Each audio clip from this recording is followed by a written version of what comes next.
আসসালামু আলাইকুম প্রিয় দর্শক, অন্য মঞ্চের আলাপ চাইতায় আপনাদের সকলকে আমন্ত্রণ জানাচ্ছি। ডক্টর ইউনূস সাহেব চলে যাবেন, এটা চারদিকে বলা বলি হচ্ছে, সবাই বলছে যে উনি চলে যাবেন, এবং আমি আজকে থেকে 1.5 মাস 2 মাস আগে আপনাদেরকে বলেছি এটা তার এক্সিট, এছাড়া কোনো পথ নাই। এখন আমি যদি ডক্টর ইউনূসের জায়গায় হতাম, আমি ডক্টর ইউনূসের জায়গায় হলে আমি ভাবতাম যে আমি গত 1 বছরে কি কি করেছি, আজকে সারাদিনে কি করেছি এটা প্রথম ভাবতাম, গত 1 মাস কি করেছি, গত 1 বছর এই দেশটার জন্য কি করেছি।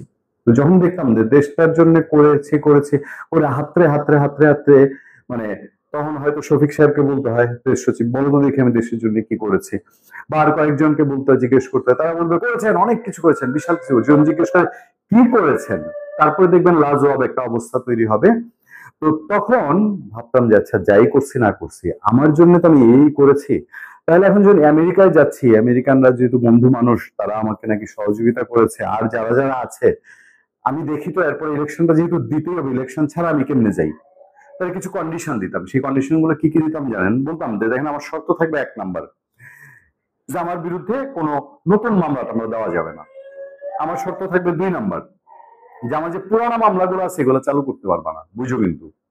আমি বিএনপির বলতাম, জামাত ইসলামীরে বলতাম, আমি বলতাম যে আমার যে যে গ্রামীণ ব্যাংক আছে, তারপরে আদম পাচারের আমি একটা ব্যবসা নিছি, তারপরে গ্রামীণ মেডিকেল আছে, গ্রামীণ ইউনিভার্সিটি আছে, স্টারলিং সহ যেসব ব্যবসা ট্যাবসা দাঁড় করাইছি, সাজাইছি, সোনার সংসার, ভবিষ্যৎ চিন্তা করে 85 বছর বয়স, 185 বছর বাঁচতে পারি, হায়াত মতের মালিক আল্লাহ।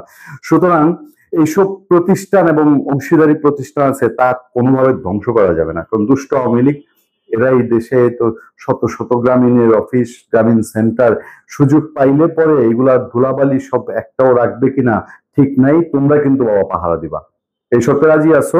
আচ্ছা, তারপরে 4 নম্বর শর্তে বলতাম, আমি আমার যত উপদেষ্টা, তারপরে আমাদের যে কিংস পার্টি, শিশু তুল্য সন্তান তুল্য, সেই কিংস পার্টির আমার বাচ্চা কাচ্চারা এবং তাদের যারা লোকজন আছে, তাদের তোমরা একটা সুন্দর ফার্স্ট ক্লাস একটা বিমানে তুলে দিবা, যখন আমার যাইতে মন চায় তোমরা যাতে ক্ষমতার চেরাকটা দেওয়ার পরে। আরেকটা কইতাম যে আমি জুলাইয়ে যে তোমরা বলো মেটিকুলাস ডিজাইন, আমার শিষ্যরা এখন বলে মেটিকুলাস ডিজাইন আছে, সেই মেটিকুলাস ডিজাইন বলো আর জুলাইয়ের কারণে বলো, আমার বা আমার এই পরিবার যারা আছে অথবা আমার উপদেষ্টা উপদেষ্টা আছে, এদের কেউ এর বিরুদ্ধে সাবধান কোনো টু শব্দ করছো? এটা যদি বাবা রাজি হও তাহলে বলো, সুন্দরভাবে ভদ্রস্থ ভাবে আমি ফেব্রুয়ারিতে একটা ইলেকশন দিই, তোমাদের হাতেই দিব সবকিছু।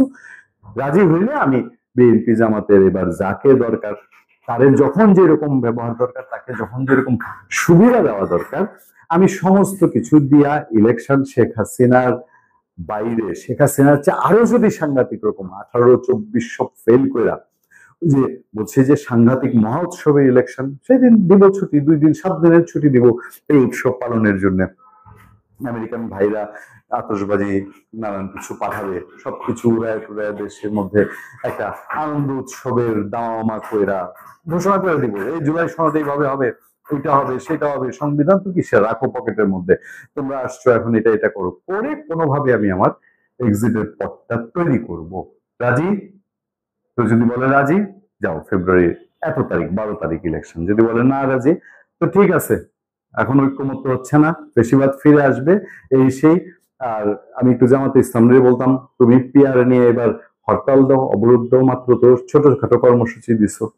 আর এদিক দিয়ে বিএনপি রে বলতাম যে ভাই এখন তো দেশের অবস্থা ভালো না, তোমরা তোমরা ঐক্য করতে পারতেছো না, আর কয়েকটা দিন থাকি, দেখি কি হয়, দেখি সোরা তো সেদিকেই।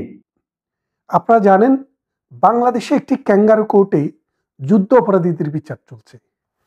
এখন বাংলাদেশে কখন যুদ্ধ হয়েছে, বাংলাদেশের ল্যাংটা পোলাপান থেকে যদি 90 বছর বা 100 বছর বেঁচে আছে এরকম কোনো মানুষকে যদি জিজ্ঞাসা করেন, তারা বলবে পাকিস্তানিদের বিরুদ্ধে বাংলাদেশে যুদ্ধ হয়েছিল 1971 সালে। 26শে মার্চে যে যুদ্ধটি শুরু হয়েছিল, সেই যুদ্ধটি শেষ হয়েছে 1971 সালের 16ই ডিসেম্বরে।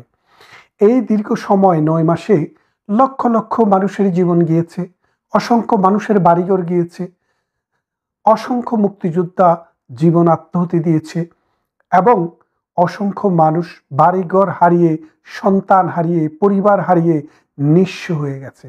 9 মাস যুদ্ধের পর পাকিস্তানি সে বাহিনীকে পরাজিত করে বাংলাদেশ স্বাধীনতা অর্জন করেছে। সেই 9 মাসে বাংলাদেশে কোনো সরকার ছিল না।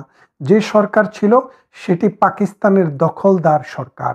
সেই দখলদার সরকার ওই সময় চলা তার যে মিত্র যারা ছিল, রাজাকার, আলবদর, আল শামস, শান্তি কমিটি, নেজামে ইসলামী, জামাতে ইসলামী এবং মুসলিম লীগ, এদের সহযোগিতায় বাংলাদেশের আনাচে কানাচে, পল্লীতে, শহরে, নগরে, বন্দরে, গ্রামে নির্বিচারে হত্যা চালিয়েছে। এবং যেহেতু রাষ্ট্রের পৃষ্ঠপোষকতায় হয়েছে, সেই সময় এর কোনো বিচার বাংলাদেশে হওয়ার মতো ব্যবস্থা ছিল না। তাই 1972 সালে বাংলাদেশে যখন সংসদ হয়, সংবিধান হয়, সেই মহান সংবিধানে পরবর্তীতে সংবিধানের আলোকে 73 সালে একটি অ্যাক্ট করা হয়, অর্থাৎ 1971 সালের 26শে মার্চ থেকে 16ই ডিসেম্বর পর্যন্ত সময়ে যুদ্ধাপরাধীদের বিচার করার জন্য, যেগুলা মানবতা বিরোধী অপরাধ হিসেবে চিহ্নিত। সেই বিচারের জন্য 2010 সালে এসে একটি বিধি প্রণয়ন করা হয়। সেই বিধির আলোকে 2012 সাল থেকে 24 সাল পর্যন্ত অনেক রাজাকার, আলবদর, আল শামসের বিচার এই বাংলার জমিনে হয়েছে। 2024 সালে প্রধানমন্ত্রী শেখ হাসিনার নেতৃত্বে সরকার যখন পতন ঘটে, তখন এই 1971 সালের পরাজিত শক্তি বিএনপির সাইলেন্সে, বামদলীয় জোটের কিছু সাইলেন্সে তারা একটি ট্রায়ালের সৃষ্টি করে। সেই ট্রায়ালের প্রসিকিউটর যিনি, তিনিও রাজাকার, তিনিও আলবদর, তাজুল। তারপর তার প্রতিপক্ষ যে, সেও জামাত। ওখানে যে বিচারক, তিনিও জামাত। এবং এই জামাতি প্রোডাকশন থেকে মুক্তিযুদ্ধের সপক্ষের শক্তির বিচার করা হচ্ছে, যেটি বিচার নয়, একটি প্রহসন, একটি নাটক। 13 তারিখের পরে যেই কোনো দিন সেই নাটকটি, স্ক্রিপ্টটি পড়ে শোনানো হবে। নাটকের স্ক্রিপ্ট রেডি হয়ে গেছে অনেক আগে, বিদেশি এক আইনজীবীকে দিয়ে সেখানে সেটা লিখিত হয়েছে। সেই লিখিত বক্তব্যটি জাজরা পড়ে শোনাবেন। এখানে 2টি ট্রায়াল করা হয়েছে। একটি ট্রায়ালের চেয়ারম্যান হচ্ছেন গোলাম মুর্তজা, আরেকটি ট্রায়ালের চেয়ারম্যান হচ্ছেন নজরুল ইসলাম। নজরুল ইসলাম 67 বছর পূর্ণ হওয়ার পর বাংলাদেশের সুপ্রিম কোর্ট, হাইকোর্ট ডিভিশন থেকে তিনি অবসরে যান। অর্থাৎ বাংলাদেশে কোনো ব্যক্তি বিচার কাজে অংশগ্রহণ করতে পারবেন না যার বয়স 67 বছর অতিক্রান্ত হয়ে গেছে, কিন্তু তিনি চেয়ারম্যান হয়েছেন। তাহলে কি করে চেয়ারম্যান হলেন? তিনি কি করে বিচার করবেন? তার বয়স 67 বছরের অধিক। অর্থাৎ অন্য কোনো অপরাধেই তিনি বাংলাদেশের সুপ্রিম কোর্ট হওয়ার যোগ্য, জাস্টিস হওয়ার যোগ্য নয়। ওখানে বলা হয়েছে বাংলাদেশের সুপ্রিম কোর্টের জাস্টিস কে হতে পারবেন। সেখানে বলাই আছে 67 বছরের নিচে বাংলাদেশ সুপ্রিম কোর্টে মিনিমাম 10 বছরের অভিজ্ঞতা রয়েছে, অথবা জুডিশিয়ারিতে কাজ করার 10 বছরের বিচারক হিসেবে অভিজ্ঞতা রয়েছে, তাকে মনোনয়ন দেওয়া যাবে। এই জাস্টিস নজরুল ইসলাম যেহেতু অনেক বছর আগে 12 সাল বা 13 সালে তিনি এই অবসরে গিয়েছেন, সেই অবসরে যাওয়ার পর নাকি আর একটু পরে, মানে সোজা কথা অবসরে গিয়েছেন 67 বছর ফার্স্ট হয়ে, ইনফরমেশন অনলাইনে আছে, আপনারা দেখে নিতে পারেন। তার মানে তিনি 67 বছরের অধিক হওয়ার কারণে বাংলাদেশের কোনো আদালতে, কোনো ট্রাইব্যুনালে, ফৌজদারিতে কোথাও বিচারক হওয়ার জন্য অযোগ্য। সুতরাং অযোগ্য ব্যক্তিকে চেয়ারম্যান করা অবৈধ এবং এই কোর্টের কোনো এখতিয়ার নাল এন্ড ভয়েড। তারপরে আসেন আরেকজন হচ্ছে গোলাম মুর্তজা। গোলাম মুর্তজা 2019 সালে ডিস্ট্রিক্ট জাজ হিসেবে তিনি কি করেছেন? তিনি অবসরে গেছেন। এখন ডিস্ট্রিক্ট জাজ থেকে কাউকে সুপ্রিম কোর্টের জাজ বানানো যায় না। তাকে হাইকোর্ট ডিভিশনে আপনি অতিরিক্ত বিচারক হিসেবে নিয়োগ দিতে পারেন। অতিরিক্ত বিচারক হিসেবে নিয়োগ দেওয়ার সময় যে ক্রাইটেরিয়া সংবিধানে সংযুক্ত রয়েছে এবং বিধিতে সংযুক্ত রয়েছে, সেখানে বলা আছে এমন কাউকে অতিরিক্ত বিচারক নিয়োগ দেওয়া যাবে না যিনি নিয়োগ দিলে অন্তত 10 বছর সার্ভিস দেওয়ার জন্য যোগ্য নয়। তাহলে দেখেন, তার মানে হচ্ছে 67 সাল পর্যন্ত একজন মানুষ সুপ্রিম কোর্টে বিচারক হিসেবে থাকতে পারেন। তার মানে হচ্ছে 57 বছরের উপরে যদি কোনো ব্যক্তির হয়ে থাকে, তাহলে তিনি আর এই পদে অতিরিক্ত বিচারক হওয়ারও যোগ্যতা হারান বয়সের কারণে, নট আদার কোয়ালিফিকেশন। তাহলে দেখেন, তিনি 19 সালে যখন 57 বছর বয়সে 19 সালের জানুয়ারির 15 তারিখে যান অবসরে, তাহলে 19, 20, 21, 22, 23, 24, 25, তো 24 পর্যন্ত ধরেন 6 বছর। তো 57 বছরের সাথে যদি 6 যোগ করেন তাহলে তার বয়স কত হলো? 6, 57, 60, 63 বছর। তো 63, 64 বছর। এই 64 বছরের কোনো ব্যক্তি সুপ্রিম কোর্টের অতিরিক্ত বিচারক হওয়ার যোগ্য নয়, কারণ অতিরিক্ত বিচারকের ক্রাইটেরিয়াতে একটি কথা স্পষ্টভাবে বলা আছে, যিনি 10 বছর সার্ভ করতে পারবেন না তাকে অতিরিক্ত বিচারক হিসাবে নিয়োগ দেওয়া যাবে না। তাহলে খেয়াল করে দেখেন, এক, তার একটা ডিফেক্ট। আরেকটা ডিফেক্ট হচ্ছে তিনি হাইকোর্টে মানে লোয়ার কোর্ট থেকে বিচারক হিসাবে অবসর গ্রহণ করার পরে তিনি অন্য চাকরিতে চলে গেছেন। ইনি সিলেট ইন্টারন্যাশনাল ইউনিভার্সিটির ল ডিপার্টমেন্টের ডিন। তাহলে আপনারা বোঝেন তিনি কিন্তু আর আইন পেশায় জড়িত নেই, অর্থাৎ গত 6 বছর থেকে তিনি আইনের সাথে কোনো সম্পর্কই নেই। যেহেতু আইন পেশার সাথে তিনি সম্পর্কিত নন এবং জামাত ঘরানার লোক বলেই শুধু তাকে এনে ঢুকানো হয়েছে, নট দ্যাট উনি জামাত না, উনি বিএনপি জামাত আর কি, মানে বিএনপিতে দুই ক্যারেক্টারের লোক আছে, কিছু আছে জামাত গেসা বিএনপি আর কিছু আছে বিএনপি গেসা জামাত। তো উনি হচ্ছে জামাত গেসা বিএনপি। তো এই বিএনপির এই ব্যক্তিকে এখনকার কোর্টের চেয়ারম্যান করা হয়েছে। এইটি অবৈধ এবং মানবতা বিরোধী একটি অপরাধ এটি নিজেই। সুতরাং এই অপরাধটির জন্য তার বিচার বাংলার জমিনে হবে। আরেকটি কথা হচ্ছে, আপনারা যারা, আমাদের কথা বিশ্বাস করা দরকার নেই, বাংলাদেশে যে মানে অ্যাক্টটি রয়েছে 73 সালের অ্যাক্ট, সেই অ্যাক্টের মানে প্রথমে তো একটা সূচনা দেওয়া হয়, ওই সূচনাটা হলো কি এইটার মধ্যে কি থাকবে সেটা বলে দেওয়া। তো সেখানে বলে দেওয়া আছে 1971 সালের মহান মুক্তিযুদ্ধের সময়ে যে অপরাধ সংগঠিত হয়েছে সেই অপরাধের বিচার করার জন্য 1973 সালের এই অ্যাক্টটি করা হয়েছে। তাহলে আপনি বোঝেন যে নিজেই বলছে আমার নাম উমক, আমি উমক অপরাধের বিচারের জন্য, সেখানে আপনি 2024 সালের অপরাধের বিচার কি করে করেন? এই বিচার আসলে চলে না। তাহলে এখন কি হচ্ছে, বাংলাদেশ আওয়ামী লীগের মুক্তিযুদ্ধের সপক্ষের মানুষের বিরুদ্ধে জামাতিরা যখন সুযোগ পেয়েছে 71-এর প্রতিশোধ নেওয়ার চেষ্টা করছে। আমার এক ভাই আমার আরেকটি ভিডিওতে এসে বললেন যে আমার হাসি পায়। আরে ভাইয়েরা, আপনাদের তো হাসি পায়, আপনাদের হাসি পাবেই, কারণ আপনাদের হাসি পাবে না কেন? 1971 সালে আপনারা এই দেশকে দর্শন করেছেন। আপনি যে বাপদারা বিশ্বাস করেন, যে বাইটি লিখেছে তার বাবাও মুক্তিযুদ্ধের সপক্ষের মানুষ ছিল, কিন্তু তিনি রাজাকারী ভাবধারার। আপনি রাজাকারীর ভাবধারার থাকেন, তুমি রাজাকারের ভাবধারায় থাকো, এটা তোমার ইচ্ছা, এটা তোমার choice, I do have nothing to say. কিন্তু তোমার হাসি এই জন্য পায়, তোমার যে আদর্শিক গুরু রাজাকার আল বদর আল শামস তারা আজকে হাসছে। তারা যখন হাসছে তোমারও হাসি পাবে। তোমার যেহেতু হাসি পায়, আমরা তো এতে কিছু করতে পারবো না, কিন্তু আমরা বলে দিচ্ছি এই দেশ মুক্তিযোদ্ধাদের দেশ। 2 মাস 4 মাস 6 মাস 2 বছর 4 বছর 6 বছর ব্যক্তির জীবনে লম্বা সময়, ইতিহাসের জীবনে খুব বেশি সময় নয়। 1975 সালে বঙ্গবন্ধুকে জাতির জনককে হত্যা করে উল্লাস যারা করেছিল, বহু বছর পর আমরা তাদের বিচার করেছি। 1971 সালে আমার মা বোনদেরকে, আমাদের পূর্বপুরুষের যে নির্যাতন অত্যাচার যারা যুদ্ধের সময় করেছিল তাদের বিচার আমরা 40 বছর পরে করে দিয়েছি। আজকের বিচারও হবে। সে সময় আমরা তো আর ওই বুড়াদেরকে পাবো না, আমরাও হয়তো থাকবো না, কিন্তু তোমাদের মতো তরুণ যারা আছো, এই ভাবধারার আদর্শের মানুষ, তোমরা কিন্তু তখন টার্গেট থাকবা। এই কথাটি মনে রেখো। এই জন্য বলছি যে এই বাংলাদেশে বহু চড়াই উতরাই করে আজকের জায়গায় এসছে। এই বাংলাদেশ ভিক্ষুকের দেশ ছিল। আমি গ্রামে জন্ম হয়েছে, আমার চারপাশে মানে দারিদ্রতা কি জিনিস আমরা এই বাংলায় দেখেছি।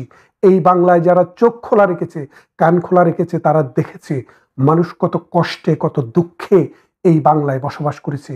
সেই বাংলাদেশটিকে যিনি মধ্য আয়ের দেশে পরিণত করেছে। একজন স্কুলের টিচার ক টাকা বেতন পেতেন আমরা দেখতাম, আজকে একজন টিচার তার জীবন কতটুকু স্বাচ্ছন্দ্যে আছে সেটা আমরা জানি, আমরা দেখেছি, আমরা জানি এই বাংলাদেশ আজকে যে জায়গায় চলে গিয়েছে সেটার জন্য প্রধানমন্ত্রী শেখ হাসিনার অবদান পৃথিবীর কোনো ব্যক্তি যদি স্বীকার না করে তিনি মানুষে না। এই অমানুষদেরকে নিয়ে আমার কোনো ভ্রুক্ষেপ নেই, এই অমানুষদেরকে নিয়ে আমি কিছু ভাবি না।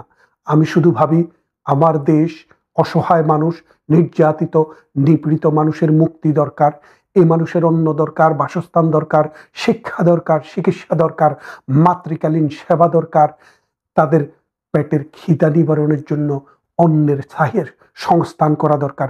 আজকে কর্ম নেই, আজকে শিক্ষা নেই, আজকে কোনো ডেভেলপমেন্ট নেই। রিক্সা চালক রাস্তায় এসে বলছে তার ইনকাম অর্ধেক কমে গেছে, শ্রমিক মেহনতি মানুষ বলছে তার চাকরি চলে গেছে, তারা রাস্তায় নেমেছে। এই অসহায় মানুষের করুণ চেহারা দেখে প্রধানমন্ত্রী খুবই ব্যথিত এবং দুঃখিত। তাদের এই দুঃখ ঘোচানোর জন্য তিনি আবার আসবেন যদি আল্লাহ বাঁচিয়ে রাখেন। বেঁচে থাকা আমার আপনার কারোই আমাদের হাতে না। মহান আল্লাহ পাক যতদিন আমাদেরকে বাঁচিয়ে রাখেন ততদিনে আমরা বেঁচে থাকি। সুতরাং শেখ হাসিনা যদি বেঁচে থাকেন তিনি এই বাংলায় আবার আসবেন এবং এই বাংলায় এই অত্যাচার, এই নির্যাতন, এই নিপীড়ন, এই মব কালচার, এই রাজাকার, এই সন্ত্রাস, এই চাঁদাবাজ সবকিছুকেই কিন্তু তিনি রেখে দিবেন। আজকে তার বিচার করা হচ্ছে, এই বিচার টিকবে না। কেন টিকবে না জানেন? আপনি যদি অবৈধ কাজ করতে পারেন আরো বহু লোক পাবেন অবৈধ কাজ করার মতো। আপনি কোথায় যাবেন? পাকিস্তান? ওই পাকিস্তানের বিষয়টি নিয়ে রাখেন। যদি পাকিস্তানের বিষয়টি নিয়ে নেওয়া না থাকে এই পাকিস্তান যাওয়ার জন্য কোনো বিমানও আপনি ধরতে পারবেন না।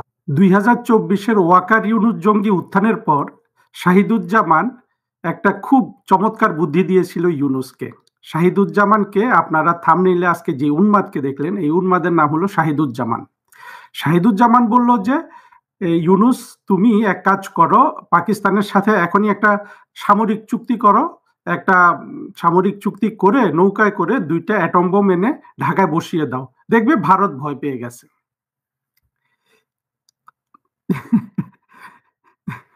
আসলে আপনারা হাসবেন যে শাহিদুজ্জামান তো উন্মাদ, তাহলে তাকে নিয়ে কথা বলছি কেন?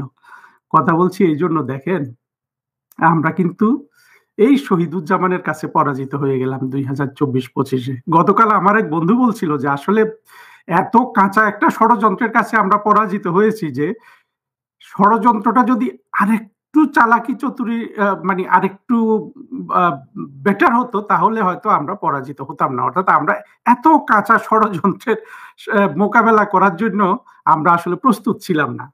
আমার বন্ধুর কথার মধ্যে আসলে যুক্তি আছে, যুক্তি এই শাহাদুজ্জামান আমাদেরকে দিয়ে দিয়েছে। আচ্ছা, আমি শাহাদুজ্জামানকে প্রশ্ন করি,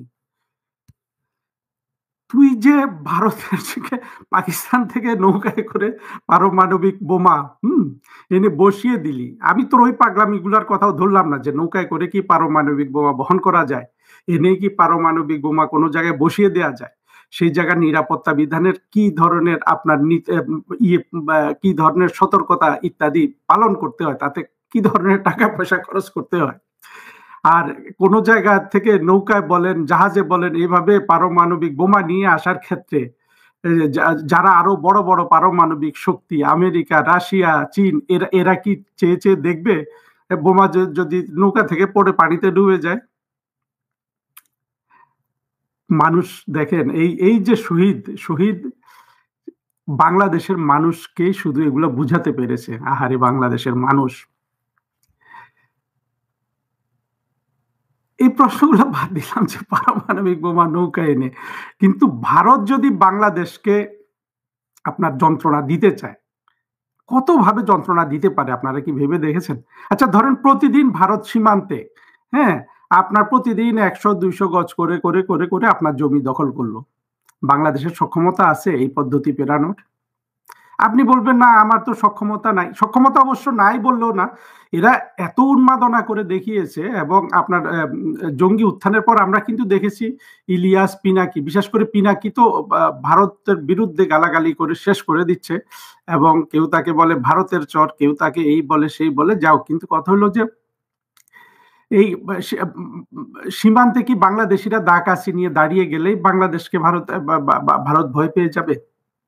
হ্যাঁ, এই আন্তর্জাতিক সম্পর্ক বা ভারত বাংলাদেশ সম্পর্ক বা দুই দেশের এগুলো কি ওই যে আরেক জঙ্গি মুস্তাফিজ আছে, সেও মনে করে যে জঙ্গি কর্নেল মুস্তাফিজ আমেরিকায় থাকে, যে বাংলাদেশের লোকজন দা কুড়াল খন্তা নিয়ে গেলে ভারত ভয় পেয়ে যাবে। ভারত যদি প্রতিদিন 2 ইঞ্চি 4 ইঞ্চি করে বাংলাদেশের জমি দখল করে, তাহলে বাংলাদেশ অনেকটুকু দখল হয়ে যাবে এবং এটার কোনো রিমেডি ভারতের কাছ থেকে বাংলাদেশ নিতে পারবে না, ভারত যদি আন্তরিকভাবে এটা রিমেডি না দেয়। হ্যাঁ, এই 2 ইঞ্চি 4 ইঞ্চি করে জমি আপনি নিলে, আপনি খালেদা জিয়া এসে হয়তো বলবে যে আমি আন্তর্জাতিক আদালতে যাব। আন্তর্জাতিক আদালতে জাতিসংঘে কিন্তু খালেদা জিয়া ওই যে গঙ্গার পানি বন্টন চুক্তি তুলেছিল, চুক্তি করতে পেরেছিল, বা আন্তর্জাতিক যেসব জায়গায় উনি যেতে চেয়েছিলেন তাদের কেউ কি একটা সহানুভূতি জানিয়েছে বা কিছু করেছে? দেখুন, আন্তর্জাতিক সম্পর্কটা বোঝা উচিত। আন্তর্জাতিক সম্পর্ক অত্যন্ত নিন্দনীয় একটা জিনিস, কিন্তু এটার বাস্তবতা আমাদেরকে মেনে নিতে হবে। এবং আন্তর্জাতিক সম্পর্ক নিয়ে একটা সাবজেক্ট আছে, এটা বিশ্ববিদ্যালয়ে পড়ায়, এটা আপনার এটা নিয়ে পিএইচডি হয়, বড় বড় পণ্ডিত হয়, কিন্তু এই আমাদের যত ডিসিপ্লিন আছে ছাত্রছাত্রীরা পড়ে, তার মধ্যে সবচেয়ে হালকা সাবজেক্ট হলো ইন্টারন্যাশনাল রিলেশনস। এখানে যদি আমাদের কোনো ছেলে মেয়ে পড়ে, আমরা কিন্তু মনে করি যে অনেক কিছু সে শিখে ফেললো। বিষয়টা তা না। আমি ছোট একটা কথা বলি, আমি যখন বিসিএস পরীক্ষা দিই, আমার ফিজিক্স ছিল, ঢাকা ইউনিভার্সিটিতে ফিজিক্সের ছাত্র ছিলাম, ওইখানে 300 সাবজেক্টে অপশনাল পরীক্ষা দিতে হতো। 300, তা আমি চিন্তা করলাম আমি যেহেতু ফরেন সার্ভিস করতে চাই, আমি ইন্টারন্যাশনাল রিলেশনসের উপর পরীক্ষা দেব। আমি ইন্টারন্যাশনাল রিলেশনস তখন অনেক পড়েছিলাম, এতটা পড়েছিলাম যে যেটা ঢাকা বিশ্ববিদ্যালয় থেকে মাস্টার্স পাস করা পর্যন্ত একটা ছেলে যা পড়ে তার থেকে বেশি পড়েছি। যাই হোক, পরে তো ফরেন সার্ভিসে ঢুকে দেখি যে আমি কি পড়ে আসলাম, এগুলো তো এখানে কোনো গুরুত্ব নাই।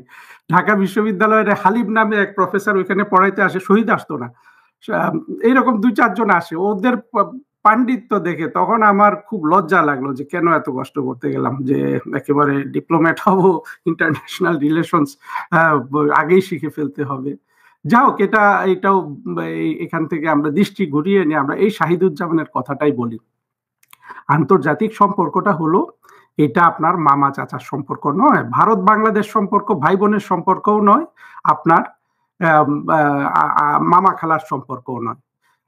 যুক্তরাষ্ট্র, কানাডা বা যুক্তরাষ্ট্র, আপনার মেক্সিকো, এদের মধ্যে সম্পর্কটা কোনো ধরনের আত্মীয়তার বন্ধন এটা বলা যাবে না। দুটা রাষ্ট্র যখন হয়ে যায়, সেখানে সম্পর্কটা হলো দুটা রাষ্ট্রের মধ্যে সম্পর্ক। সেই সম্পর্কটা হতে হবে বাস্তবতার ভিত্তিতে, দুইজনের স্বার্থকে আপনার প্রাধান্য দিতে হবে। বাংলাদেশকে ভারতের স্বার্থকে প্রাধান্য দিতে হবে, ভারতকে বাংলাদেশের স্বার্থকে প্রাধান্য দিতে হবে। অর্থাৎ আরো ভালো করে বলতে হয়, বাংলাদেশকে বাংলাদেশের স্বার্থ প্রাধান্য দিতে হবে, ভারত ভারতের স্বার্থ প্রাধান্য দেবে। এই দুটোর মেলবন্ধন ঘটানোই হলো কূটনীতি।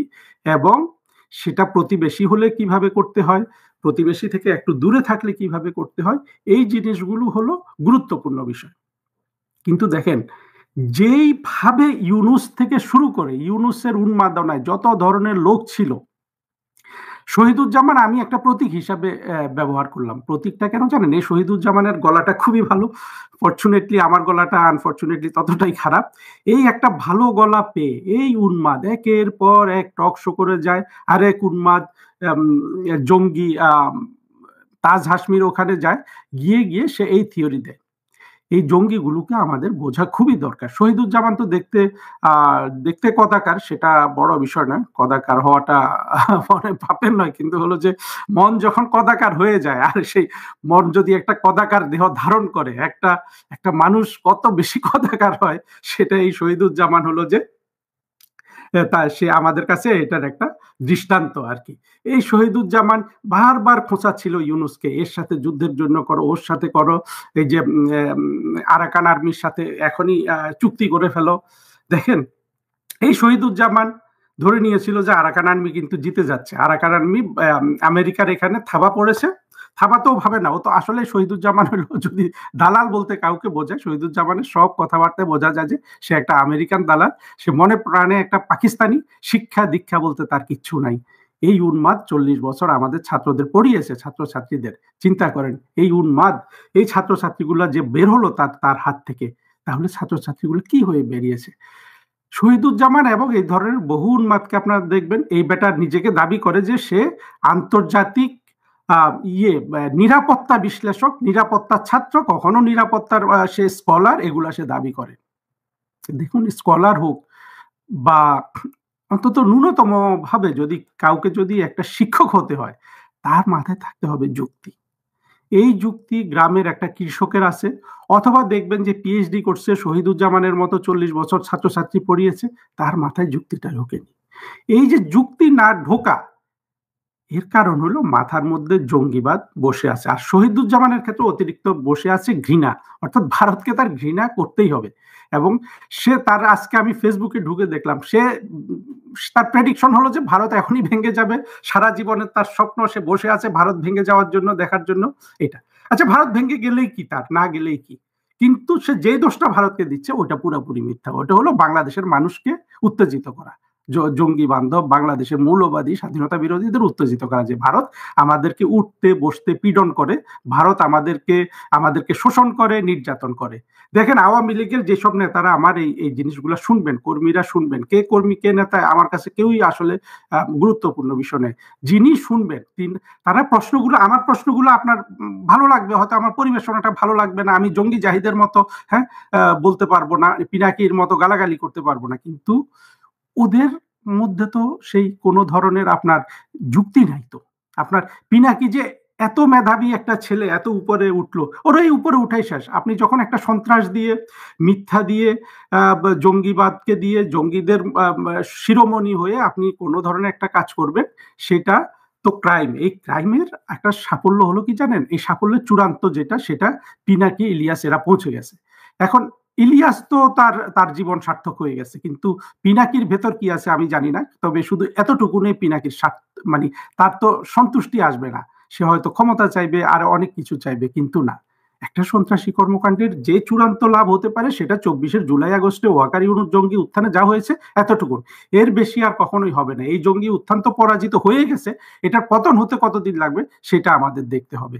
আর এই জঙ্গি সাহেদরা যারা মনে বলে যে দুইটা বোমা আমরা নৌকায় করে নিয়ে এসে বসিয়ে দেই, যারা মনে করতো, দেখেন জঙ্গি সাহেদের 2 দিন লাগলো না তার যেসব ভবিষ্যৎবাণী সে আরাকান আর্মিকে নিয়ে করেছিল, আজকে আরাকান আর্মির নাকি দুরবস্থা, আরো দুরবস্থা হবে। কারণ হলো এইভাবে আসলে কিছু হয় না, সন্ত্রাস দ্বারা কোনো কিছু হয় না। বিশ্ব পরিস্থিতি না বুঝলে, প্রতিবেশী কারা আছে সেটা না বুঝলে, বোকামি করলে, আমেরিকার ফাঁদে পড়লে। আর আমেরিকা তো এখন যে চালাচ্ছে এই লোকটা ট্রাম্প, তাকে আমি একটা কারণে পছন্দ করতাম, সে ইসলামিক জঙ্গিবাদের যে সমস্যা, এটা যে ভয়াবহ একটা জিনিস, এটা সে বোঝে। কিন্তু বোঝার পরেও কিন্তু সে বাংলাদেশের ইসলামিক জঙ্গিদেরকে কিন্তু সমর্থন দিয়েছে। এখন হয়তো ভবিষ্যতে আর দিবে না, কিন্তু কিছুদিন দিয়েছে। সেটা তো ট্রাম্পের যে নৈতিকতার কোনো বালাই নেই তার ক্যারেক্টারে, সেটাই বোঝা যায়, তাই না? এটাই হলো আন্তর্জাতিক সম্পর্ক। আন্তর্জাতিক সম্পর্কের ক্ষেত্রে আপনি কখনো ন্যায় নীতি এগুলার আপনি আশা করবেন না। কেন আশা করবেন না জানেন?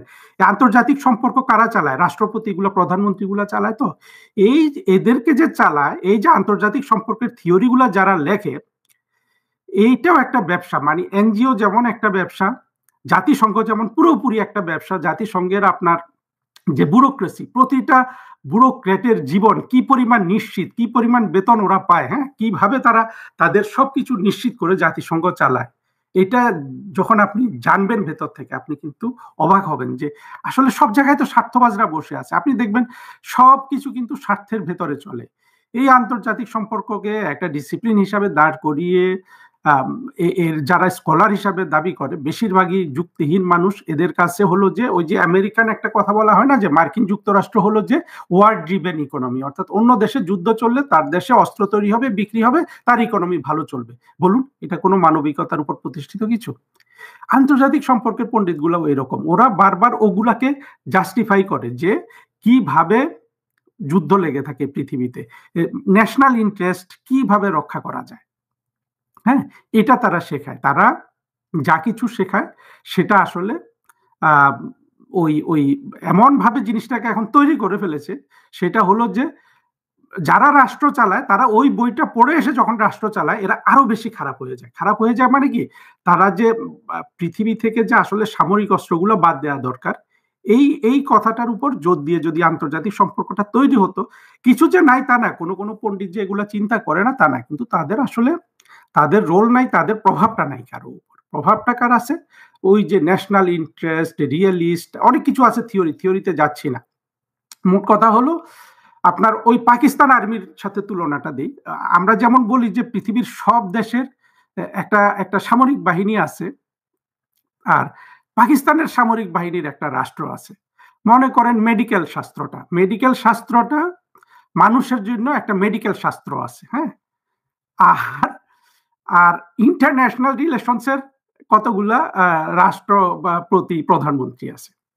মানে বিষয়টা একটু চিন্তা করে দেখবেন কি বললাম। খুলে বলে এই ভিডিওর সময় আমি দীর্ঘ করতে চাই না, আমি এই জঙ্গি শাহেদুজ্জামানের কাছে চলে আসি। তারপরে শাহেদুজ্জামান, যারা 21-এর জঙ্গিদের মূল প্রেরণা, আমরা কিছুদিন আগে দেখেছি না, এই যে আরেক পাকিস্তানি জঙ্গি দাড়িওয়ালা, ওই যে ছবি তোলে ছেলেটা, এর নামই তো এখন ভুলে গেলাম। এই জঙ্গি কত ধরনের নাটক করেছে না আপনার, এই ইয়েতে যাচ্ছে, ফিলিস্তিনিদের উদ্ধার করতে যাচ্ছে।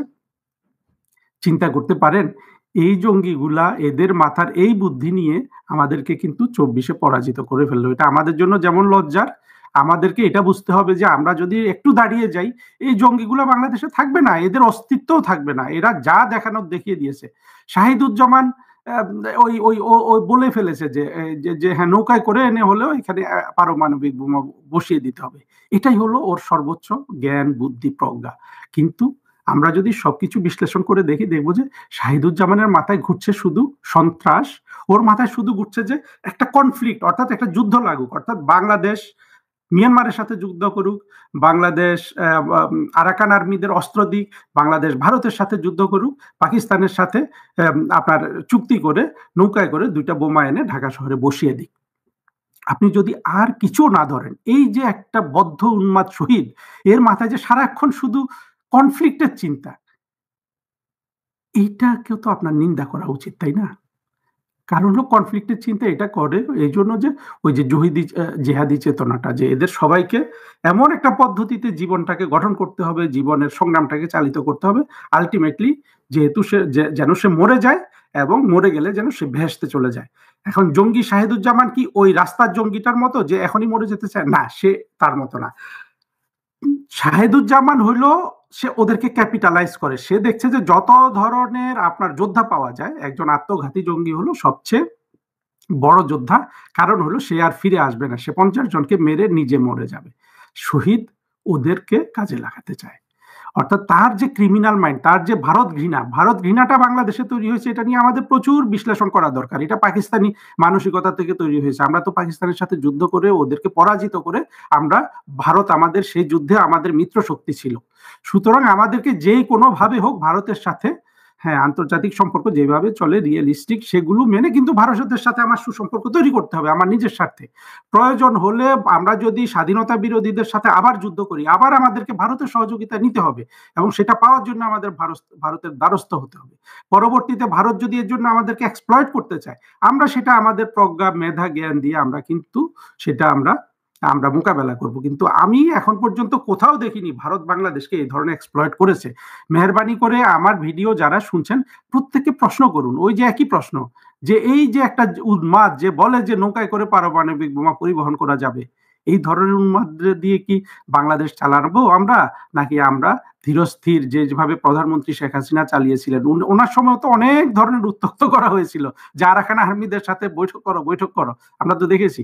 কিন্তু দেখেন, যদি রাষ্ট্রে যদি একটা ঠান্ডা মাথার রাষ্ট্রনেতা থাকে, রাষ্ট্রটা যদি ঠান্ডা মাথায় চালায়, তাহলে এই শাহিদুজ্জামানের মতো উন্মাদরা কিন্তু সেখানে কোনো জায়গা পায় না। জায়গা না পেলে কিন্তু এরা খেপে যায় এবং পরবর্তীতে জঙ্গিদেরকে আরো গভীরভাবে জঙ্গিদের সাথে সম্পর্ক তৈরি করে। এই শাহিদুজ্জামান একসময় আওয়ামী লীগেরও দালালি করেছে, কিন্তু চরিত্র নাই বলে চলে গেছে। চরিত্রটা কি জানেন? সে নাকি মূলত ভারত ঘৃণা সে সবসময় করে। অর্থাৎ আপনার চরিত্রের মধ্যে, মনের মধ্যে যুক্তি থাকলে শহীদুজ্জামানের মতো উন্মাদ তৈরি হয় না। আওয়ামী লীগের সাথে সম্পর্ক তো আমারও খুবই খারাপ, আমি তো আওয়ামী লীগকে প্রতিদিনই তুলোধরা করছি, তাই বলে কি আমার সাথে আমি আমি আমি আবার জঙ্গিদের সাথে চলে যাচ্ছি না? আমার প্রশ্ন না, প্রশ্নটা হলো কোনো মানুষই যাবে না তার যদি যুক্তির একটা মন থাকে। এই শহীদুজ্জামান নাকি রাতে বিরেতে আপনার বিভিন্ন জায়গায় ওই যে কিছু মেয়ে আছে না, টাকা দিলে গাড়িতে ওঠে, রাস্তায় দাঁড়িয়ে থাকে, ওই রকম একটা মেয়েকে গাড়িতে তুলেছে, পুলিশ ধরেছে। আরে ভাই, পুলিশ তোমার দরকারটা কি? সেই মেয়ে তো সেখানে তাকে তো চাকরি দেওয়া যায় না। কোনো মেয়েকে চাকরি দিলে তো সে কারো গাড়িতে উঠবে না, সে উঠেছে, তো তোমার তাকে ধরে ফেলার দরকার কি? শহীদুজ্জামানের প্রচন্ড দরকার, সে টাকা দিয়েছে, তারা যদি অ্যাডাল্ট হয়, কনসেন্ট হয়, এই সবকিছু ধরতে যাওয়া উচিত না। এই ধরলো ওর নাকি মান ইজ্জত সব চলে, মান ইজ্জত চলে যাবারই কথা, ও তো এটা লুকিয়ে চুরিয়ে করে। আর শহীদুজ্জামানও দেখেন কি পরিমাণ মানে কোন শ্রেণীর লোক, তার কিন্তু তার যে চাহিদা এটা পূরণের কোনো সহজ রাস্তা তার কাছে নাই। এটা বাঙালি সমাজের একটা বড় ধরনের সমস্যাও, সেটা নিয়েও আসলে আমাদের কাউন্সেলিং করা দরকার, যার কারণে আমরা ওবায়দুল কাদেরকে আজকে এইভাবে পচে যেতে দেখলাম। তো ওবায়দুল কাদেরের বিষয়টা তো আলাদা, ওনার তো একটা, কিন্তু এই জঙ্গি তো পুরোপুরি উন্মাদ, এই শহীদুজ্জামান। এই উন্মাদকে দিয়ে আমরা যদি আরো একটু গভীরে যাই, আমরা দেখেন জামাত যারা চালায় এদেরকে আমাদের অনেক কিছু মনে হতে পারে। সেই শফিক বলেন, এই জামাতের প্রথম 3টা লোককে, শফিক, তাহের আর একটা এই যে লাল চুল অর্থাৎ চুলে মেহেন্দি লাগায় কি, পরোয়ার। আপনি এদের কথা বলে এদের কথা শুনেন, এদের সবকিছু দেখেন, আপনি দেখবেন এই লোকগুলো কোনোভাবে আসলে কোনো ধরনের জ্ঞান বুদ্ধির বিষয় না, এরা হলো অত্যন্ত চতুর। এবং এই চাতুর্যের সাথে যেহেতু কোনো নৈতিকতার সম্পর্ক নাই, অর্থাৎ জামাতে ইসলামের কাছে হলো যে আল্লাহ খুদার নাম বলে, নবীর নাম বলে যত ধরনের মিথ্যা কৌশল, যত ধরনের ষড়যন্ত্র, সব কিছু করে এগিয়ে যাওয়া যায়। আমাদের সন্তানদেরকে শিখাতে হবে এবং একটা একটা করে দেখাতে হবে। যত মিথ্যা কথা আপনার কাজী ইব্রাহিম বলে, আপনার এই তারেক মনোয়ার বলে, এই মিথ্যাগুলোকে ধরিয়ে ধরিয়ে বাংলাদেশের ভবিষ্যতে আপনার এই ছেলে মেয়েদেরকে আপনার এই পথটা থেকে ফিরিয়ে আনতে হবে। বর্তমান পরিস্থিতিটা এমন দাঁড়িয়েছে যে এই ইউনুস কবে পড়বে সেটা এখন দেখার বিষয়।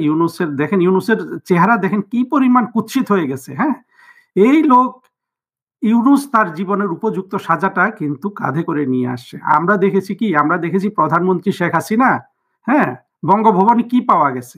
বঙ্গভবনে পাওয়া গেছে হাঁস মুরগি, হ্যাঁ, ক্ষেত খামার।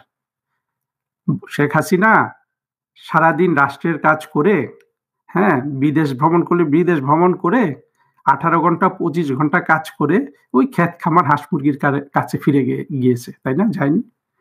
আর আমরা ইউনুস কি দেখেছি? দেখেন, ইউনুস গ্রামের মানুষগুলোকে বিক্রি করে গ্রামীণ ব্যাংক নামক একটা বাটপারি প্রতিষ্ঠান খুলে এইখান থেকে টাকা পয়সা তুলে সে লামিয়াকে নিয়ে বিদেশে চলে গেছে ভোগ বিলাস করার জন্য। আপনি যদি ইউনুসের জীবনটা দেখবেন, গত 40 বছর ওর এটাই জীবন। এই লামিয়াকে সে কিশোরী বয়স থেকে সে কিন্তু তাকে পেয়ে গেছে, এই প্রেম সে চালিয়ে যাচ্ছে। আর রাস্তায় বলে আমার আফরোজাকে খাওয়াইতে হবে, আফরোজাকে ফরাইতে হবে। অদ্ভুত জিনিস না?